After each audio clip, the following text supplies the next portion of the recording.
असां वटि हींअर तमामु बहितरीनु शाइर पोखो शाइर साईं अबल उदास सां मौजूदु आहिनि। साईं खे चवंदासीं त पंहिंजी तकलीफ़ पेश कयो। साईं गज़ल आहे प्याज की चाक तुंहिंजे पाड़े में, प्याज की चाक तुंहिंजे पाड़े में, वही हुली हाथ तुंहिंजे पाड़े में, प्याज की चाक तुंहिंजे पाड़े में, वही हुली हाथ तुंहिंजे पाड़े में,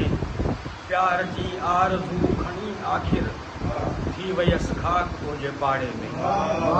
प्यार जी आरज़ू खणी आख़िर थी वयसि खाक तुंहिंजे पाड़े में, मुंहिंजा ॻोढ़ा हुआ न जातो कंहिं, मुंहिंजा ॻोढ़ा हुआ न जातो कंहिं, जाब हुई माक तुंहिंजे पाड़े में, मुंहिंजा ॻोढ़ा हुआ न जातो कंहिं, जाब हुई माक तुंहिंजे पाड़े में, आबरू तुंहिंजी ॾे ॾिठमि वरना हुर्स बेबाक तुंहिंजे पाड़े में,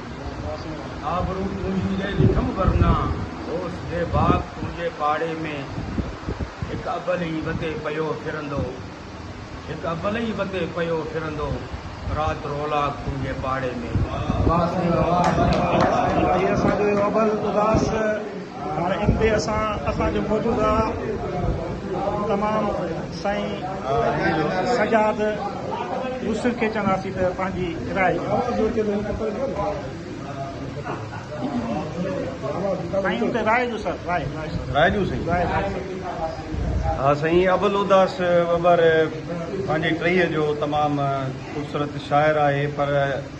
छा आहे त रुॻो दादू ताईं महदूद थी वियो आहे। ऐं असां चाहियूं था त अबल साईं सिंध जा जेके वॾा वॾा मुशाइरा थियनि था उन में पंहिंजी शाइरी पढ़ी ऐं दादू जो नालो रोशन करे। अबल हमेशह जीअं संगत में जीअं ही 2025 वारो जेको सॼो साल उन में असां सां सरगर्म रहियो ऐं उनखे असां रिक्वेस्ट कईसीं त हिकिड़ो गुल आहे जेको हिकिड़े कमरे में बंदि आहे उहो ॿाहिरि निकिरे त उनजी ख़ुशबू सां असां वासिजूं। सो उन असांजी मोट में पूरो साल 2025 में बि हू सरगर्म रहियो ऐं हींअर बि 2026 में बि असां उमेदु कयूं था त असांजी गॾिजाणी में ईंदो रहंदो। ऐं हींअर जेको उन गज़ल जेको आहे सो पेश कयो, मां सम्झां थो त उहो सिंधी शाइरी जो तमामु हिकिड़ो बहितरीनु गज़ल साबित थियो आहे ऐं अबल उदास जे लाइ नेक तमामु महिरबानी साईं। असां वटि मौजूदु आहिनि असांजा महिमान ख़ासि डॉक्टर अब्दुल हमीद मीरानी साहब। साईं खे चवंदासीं त पंहिंजी राय अबल उदास जी शाइरी साईं बहितरीनु सॼी राति साईं पाड़े में वञो आहे बहितरीनु शाइरी पकी शाइरी आहे ऐं साईं खे दाद ॾियूं था ऐं साईं जो बहर गज़ल या साईं जा ख़्यालात बहितरीनु ऐं ॾाढो सुठी शाइरी। महिरबानी।